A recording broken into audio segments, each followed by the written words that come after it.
Have you ever been in a room full of people and felt completely alone? I mean truly, utterly invisible. As if you're a ghost, watching your own life happen to someone else. That was me, on New Year's Day. Surrounded by the laughter of my family, the clinking of glasses, the rustle of shiny wrapping paper, and a silence that was meant for me. A silence that screamed. This isn't just a story about a forgotten gift. This is the story of the day I finally saw the truth. The day my own mother looked right through me. And the day I decided that if I was invisible, I could do things no one would ever see coming. It was January 1st. The light was that kind of weak, hopeful winter sunlight, promising a fresh start. Our house was always the gathering place. My mom, Linda, loved hosting.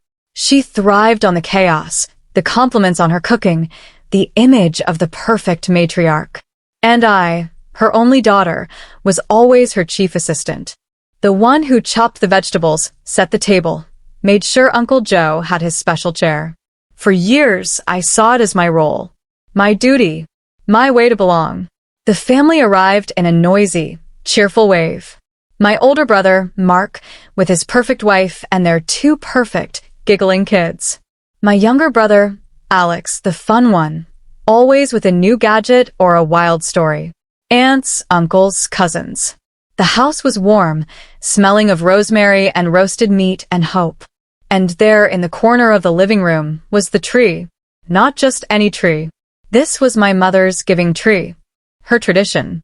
Every New Year's Day after lunch, she would present each person with a gift. Not expensive things, but meaningful ones, she said. A book for the nephew, who loved to read. A cozy scarf for Aunt Carol, who always felt the cold. A special tool for Mark, who was renovating his house. It was her moment. Her annual performance of being the most thoughtful, loving heart in the room. I had spent the entire morning helping her put the final touches on these gifts. Tying ribbons, writing tags. To Mark, with pride, one said. To my sweet grandson, read another. I remember holding a small, velvety box. Who's this for, Mom? I'd asked. She'd taken it from my hands quickly, almost snatching it. Oh, that's for little Sophie, she said, referring to my brother's daughter. A little pearl necklace. For my little princess. She'd smiled, but it didn't reach her eyes. Not for me. A knot formed in my stomach then. A tiny, cold seed of doubt. But I brushed it away. Of course, I had a gift. I was her daughter. I was the one who was always there. Lunch was a loud, happy affair. I was running back and forth from the kitchen, refilling drinks, clearing plates. You're a lifesaver, my mom would chirp to the table, gesturing at me with a serving spoon. But her eyes never lingered on me. They swept over the guests, basking in their appreciation. Then the moment arrived. Mom clinked her glass. Everyone to the living room. It's time. The crowd shuffled in, settling on couches and chairs, the children cross-legged on the floor in front of the glittering tree. I sat on the ottoman, a little to the side, the perfect spot to watch everyone's joy. One by one, she called their names. Mark, my rock. She handed him a beautiful leather-bound journal. He'd mentioned wanting to start 1 month ago. The room awed. Little Sophie, my angel. The velvet box. The pearl necklace. The little girl's eyes went wide. Alex, my adventurous spirit. A state-of-the-art portable speaker. He hooped. On and on it went. For every cousin, every spouse, every child. She had remembered a passing comment from each, a hobby, a need. The performance was flawless. The love in the room felt thick and real. But with every name called, the space around me grew colder. The noise of their happiness started to sound distant, like I was hearing it from underwater. My hands grew clammy. I kept smiling, a stiff, automatic gesture. She's saving me for last, I thought. Asterisk, a special moment. For her only daughter, asterisk. The pile of presents under the tree shrank. One gift left. Then none. The tree stood there, suddenly just a tree with lights. The floor was a sea of torn wrapping paper and bright ribbons. Everyone was chattering, comparing, thanking my mom, who was glowing with satisfaction. She looked around the room, her hands clasped together. Well, I think that's everyone. Silence. But not a real silence. The room was still loud. But for me, the world had gone mute. Those words echoed in the hollow space inside my chest. I think that's everyone. I physically flinched. Did anyone see? Mark was showing his wife his journal. Alex was already connecting his speaker. My mother turned to pick up a stray piece of tape from a carpet. I didn't exist. In that moment, on that day of new beginnings, I was erased. The daughter who had cooked the meal, set the stage for this beautiful moment, was not even an afterthought. I was a ghost in my own home. I stood up. My legs felt like they didn't belong to me. I think I mumbled something about getting more coffee. No one looked up. I walked to the kitchen, my vision blurring. I leaned against the cold countertop, staring at the sink full of dishes I had created. The laughter from the living room washed over me, a wave of confirmation. I was the help, the background character, never the star of the story, not even in my mother's eyes. That cold seed of doubt in my stomach? It didn't just grow. It cracked open, and from it, a chilling, clear understanding began to spread. This wasn't a mistake. This was a pattern. The forgotten birthdays where she was so busy with Mark's kids. The times she'd praise Alex's potential while dismissing my steady job. The way she'd take my presence for granted, like the wallpaper. But this was a public erasure. A declaration. And as I stood there, listening to the celebration of a family I suddenly didn't recognize, a new feeling began to burn away the hurt. It was quiet. It was sharp. It was absolute. This was the last time. They wanted me invisible? fine. But an invisible person can hear secrets. An invisible person can see everything. And an invisible person can plan a revenge that no one will see coming until it's far, far too late. Have you ever noticed a crack in your ceiling? At first, it's just a tiny line. You ignore it. But then, over time, you start to see the branches. You realize it's not just a crack. It's a whole network, a map of something breaking underneath the surface. That week after New Year's Day, I saw the cracks. Not just one, but a lifetime of them, spreading across the picture of my family. I went home that night numb. I didn't cry. The shock was too deep for tears. It was like I'd been emotionally anesthetized. I just sat in the dark of my apartment, replaying the scene. I think that's everyone. Over and over. The look on her face. Not malice. Not even forgetfulness.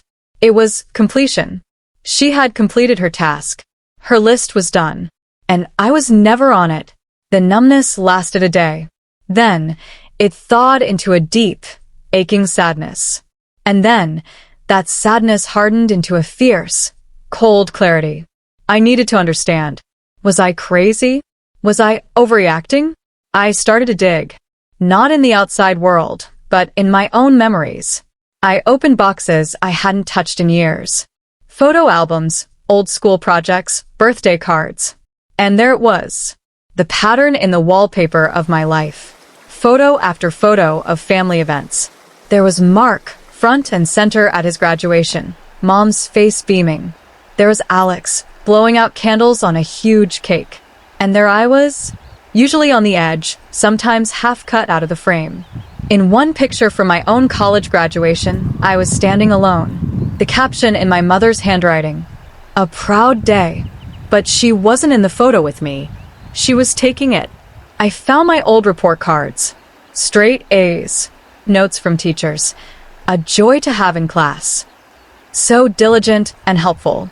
Stuffed behind them were certificates for Mark's football games and Alex's drama club. Mine were just papers. Filed away. Then the cards. Birthday cards. For Mark and Alex, they were long, flowery messages. To my amazing son, you light up my world. For me, they were often generic. Sometimes just signed Mom and Dad. One year, it was a store-bought card that just said, to a wonderful daughter, with nothing else written inside. I'd saved it, thinking it was elegant.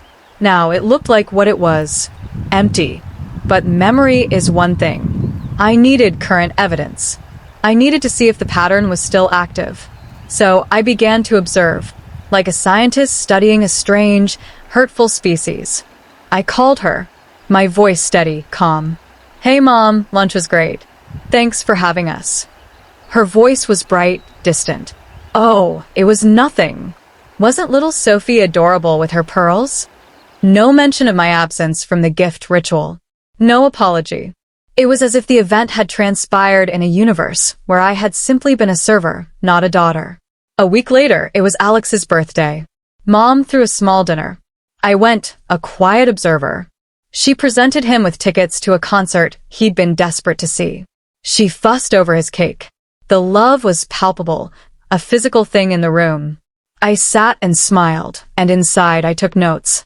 The difference was not subtle. It was a canyon. I decided to test it. A small, cruel test, perhaps. I told my mom I'd gotten a promotion at work. A big one. More responsibility, a significant raise. I told her over the phone, letting the excitement show in my voice. There was a pause. Then, "That's nice, dear. Listen, did I tell you Mark is putting in a new deck? He's so handy." The subject was changed. My achievement, swallowed by the void of her disinterest. A few days later, Alex called to tell me he'd fixed a flat tire on his own. He'd mentioned it to Mom. She bought him a fancy new tire pressure gauge as a congratulations for being so independent. That was the moment the last piece clicked into place. It wasn't that she was a bad mother. She was a great mother to my brothers. Her love wasn't absent. It was selectively distributed. I was outside the distribution zone. I was the administrative error in the system of her affection. Why? I lay awake at night, searching for a reason. Was I not enough? Too much? Was it because I looked like my father's side of the family? Was it because I was a girl? I would never have an answer that made sense, because there is no sense in a parent's emotional neglect. It just is. A silent, cold fact. The hurt was immense. But it was finally, fully, replaced by something else, a resolve. A plan began to form in the quiet corners of my mind. It wasn't about screaming for attention. It wasn't about forcing her to see me. That ship had sailed, sunk, and dissolved at the bottom of the ocean. This was about something else. This was about balance. This was about using my invisibility as my greatest strength. They saw me as the quiet one, the reliable one, the one who caused no trouble, the one who would always be there, needing nothing. What if I stopped being there? But not in a way they expected. Not with a dramatic exit, but with a silent, systematic removal of everything they took for granted. And in the vacuum I left behind, maybe, just maybe, they would finally see the shape of what was missing. I started with a list. Not a list of angry words, but a list of my roles. The family historian, I had all the photos, the dates. The event planner, birthdays, holidays. The emergency contact for everyone, even my brother's kids. The listener, Mom called me to complain about Dad, about her friends, about my brothers. The glue. What happens when the glue decides to let go? The first phase of my revenge was not an action. It was a decision. A shift inside me. I stopped seeking. I stopped hoping for a crumb of the love she so freely gave away. I detached.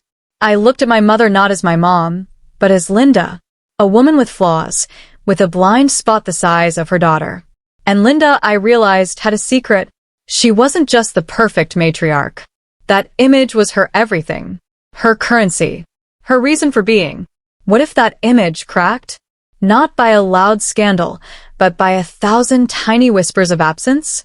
What if the perfect family portrait slowly, inexplicably, began to fade from the edges inward? The game was on, and they were all still playing, laughing, completely unaware that the most reliable piece on the board had just decided to change the rules. Revenge, I learned, is not always a shout. Sometimes, it's the quiet closing of a door. The most powerful weapon I had was my own presence, or rather, the expectation of it. So, my revenge began with a withdrawal. A silent, careful retreat from the front lines of my own family. It started with the small things. The weekly Sunday dinner call. Every Sunday, at 5 p.m., like clockwork, I would call my mom. For years. She'd talk, I'd listen. This time, I let the call go to voicemail. I waited an hour, then sent a text. So sorry, swamped with work. Talk soon. No explanation. No elaborate lie. Just unavailability. The first time, nothing. The second Sunday, I did it again. This time, I didn't text. I just didn't call. My phone buzzed at 5:15. It was her. I watched it ring.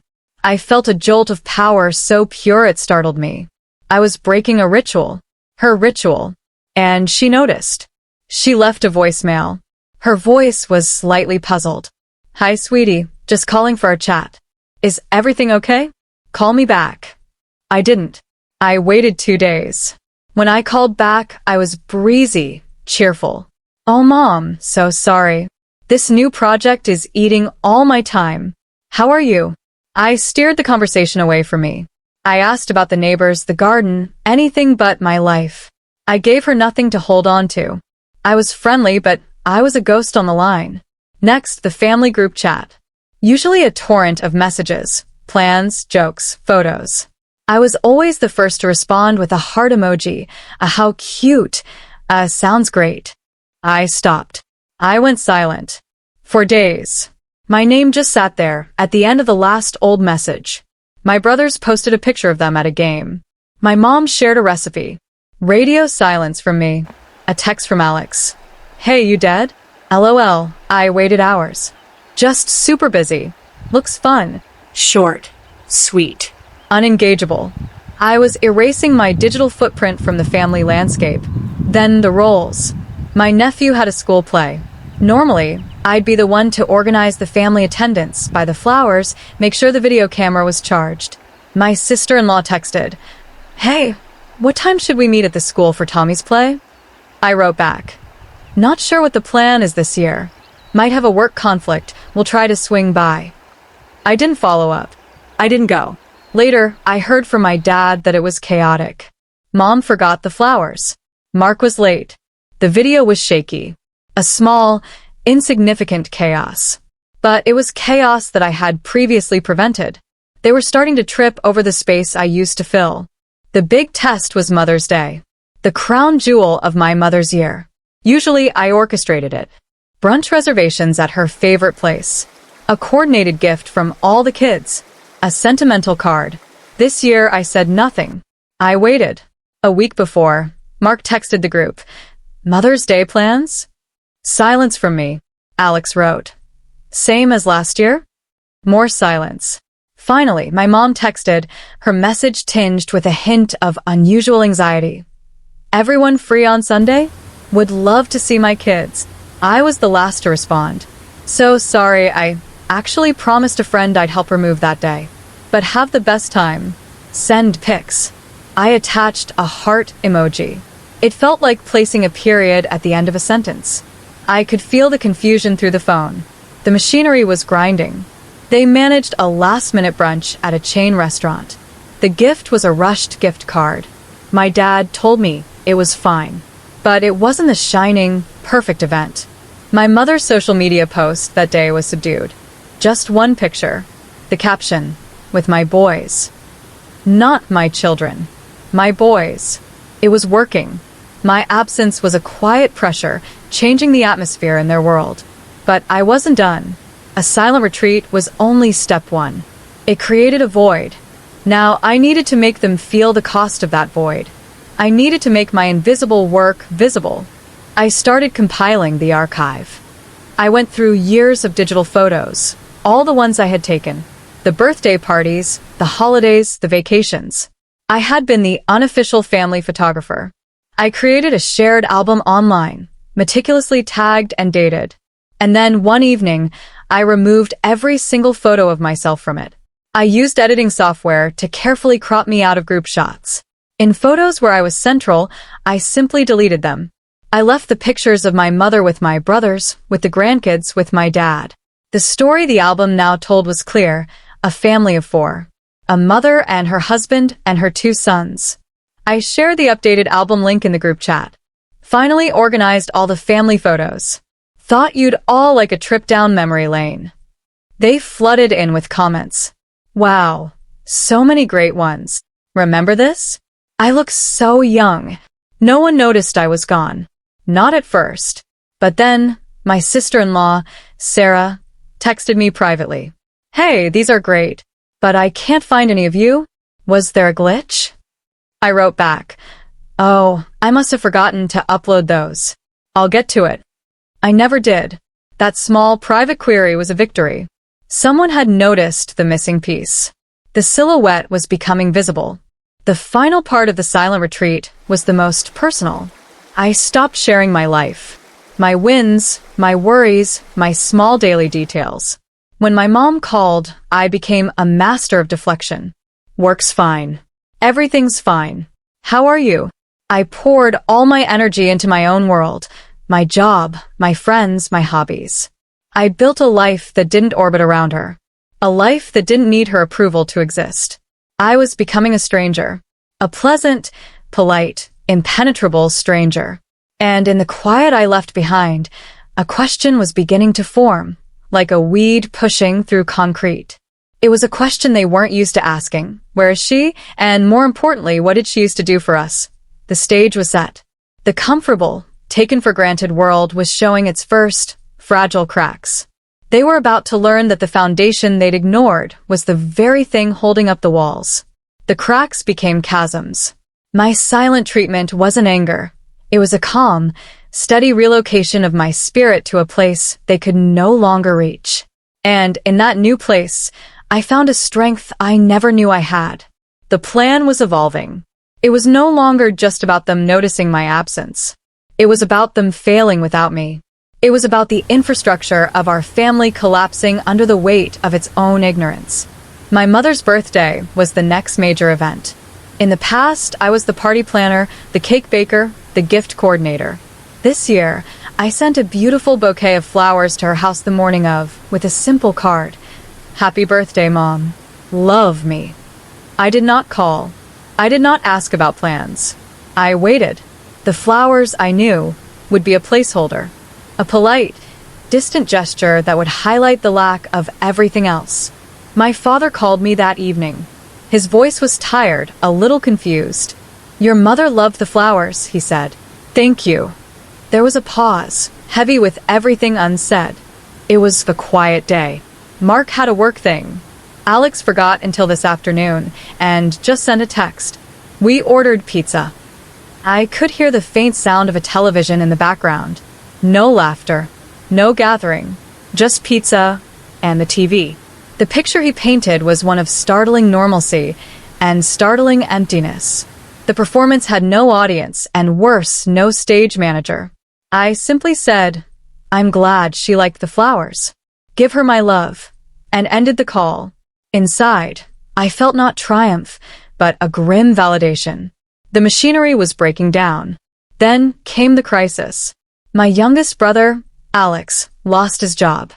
He'd been messing up for a while, but he'd always been the charming one who landed on his feet. This time, he didn't. He was panicked. And in the past, who did he call? Who did everyone call to manage the panic? Me. I was the therapist, the strategist, the calm in the storm. My phone buzzed late one Tuesday night. It was Alex. I watched it ring. I imagined him, probably sitting in his messy apartment, scared. The brother who got the concert tickets for changing a tire. I felt a pang, a real one. This was the hard part. The part where my revenge hurt me, too. But I knew if I answered, if I swooped in, I would be reinstating myself as the emotional support appliance. The invisible fixer. I let it go to voicemail. He didn't leave one. 10 minutes later, my mom called. I let that ring out, too. The system was cascading. The emergency line was disconnected. The next day, I got a text from my mother. It was long, rambling. Honey, Alex is in a real bind. He's so upset.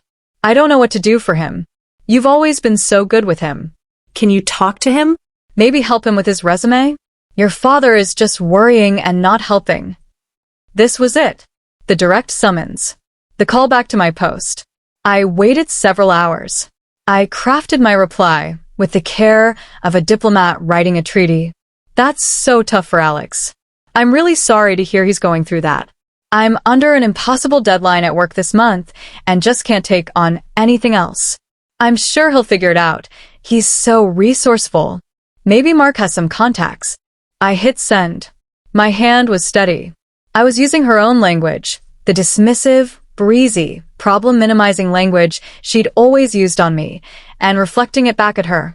I was treating my brother's crisis the way she had treated every one of my promotions, my heartbreaks, my existence. That's nice, dear. I'm sure he'll figure it out. The silence from her end was profound. She never wrote back.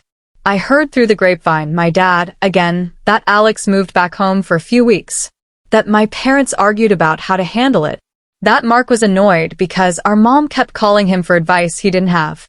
The structure was wobbling. The glue was gone and things were not sticking. The climax didn't come with a bang. It came on a random Thursday, 6 months after the New Year's Day that shattered my world. My mother showed up at my apartment. I hadn't given her my new address when I'd moved a few months prior, but she'd gotten it from my dad. I opened the door, and there she was.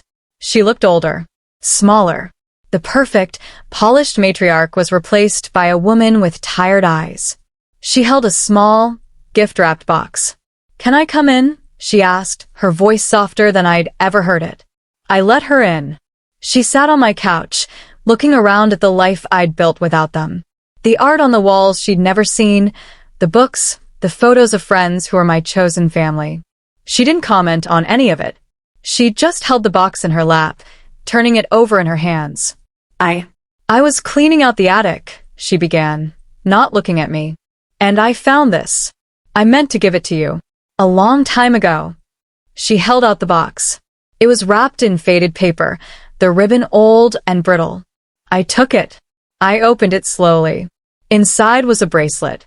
A simple, beautiful silver chain with a single, small gemstone. It wasn't expensive, but it was thoughtful. It was the kind of gift she gave everyone else. Tied to the bracelet was a tag. In her handwriting, it said, "For my daughter, my heart." I looked from the bracelet to her face.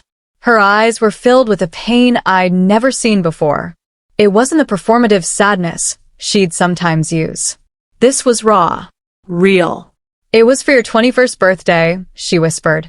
"I don't know why I never gave it to you. I just kept putting it aside. And then I forgot. I found it today, and it felt like a piece of my own heart I'd stored in a box and abandoned." She finally looked at me, and the tears spilled over. "I have been a fool. A blind, selfish fool. I don't know why I did it. Why I treated you like the furniture. Maybe because you were always so strong. So capable. You never needed me like the boys did. And I let that make me think you didn't need anything from me at all. Not even love. I was wrong. So terribly, terribly wrong." She broke down then, truly sobbed. "I've missed you. And I didn't even realize how much until you were gone. Until everything started to fall apart. I didn't lose my daughter on New Year's Day. I lost her years ago. I just didn't notice until she stopped picking up the phone. I sat there, holding the bracelet, this token from a past that should have been. I felt no rage. No victory. Just a vast, echoing sadness for both of us. For the mother she couldn't be, and for the daughter I had to stop being to survive. "This isn't about the gift, Mom," I said, my own voice thick. It was never about the bracelet. It was about seeing me, really seeing me, and you didn't. She nodded, unable to speak for a moment. "I see you now," she choked out. "And I am so sorry." This is where my revenge ended. Because revenge isn't about destruction. Not really. It's about truth. It's about pulling back the curtains so sharply that everyone has to look at what's really there. My revenge was my absence. My revenge was my silence. My revenge was building a full, vibrant life that proved I was never the accessory she thought I was. It forced the truth into the light. And the truth was this: she failed me. But in her failure, and in my silent, steady response, I found my own power. I didn't need her approval to exist. I already did exist, brilliantly, without it. We are trying now, my mother and I. It is slow. The trust isn't a gift she can wrap and give me. It's a bridge we both have to build, brick by painful brick.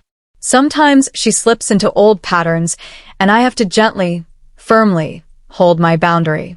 It's hard, but it's real. The brothers were shocked by the whole thing. They had been oblivious beneficiaries of the skewed system. They're awkward around me now, unsure of this new version of their sister who has boundaries and a life that doesn't revolve around them. That's their work to do, not mine. The moral of the story isn't that revenge is sweet. It's that sometimes you have to dismantle the old version of your life to build a new one where you are seen, where you matter. My justice wasn't in her tears or her apology. My justice was in my own freedom. The freedom that came from realizing I was never the problem. I was just a gift, wrapped and waiting, in a box in the attic of someone else's heart. And when they finally decided to open it, I had already learned my own value. I had already learned that I was never invisible. I was just looking at people who had chosen to be blind. And the moment I stopped trying to make them see was the moment I finally saw myself. And I was and am enough.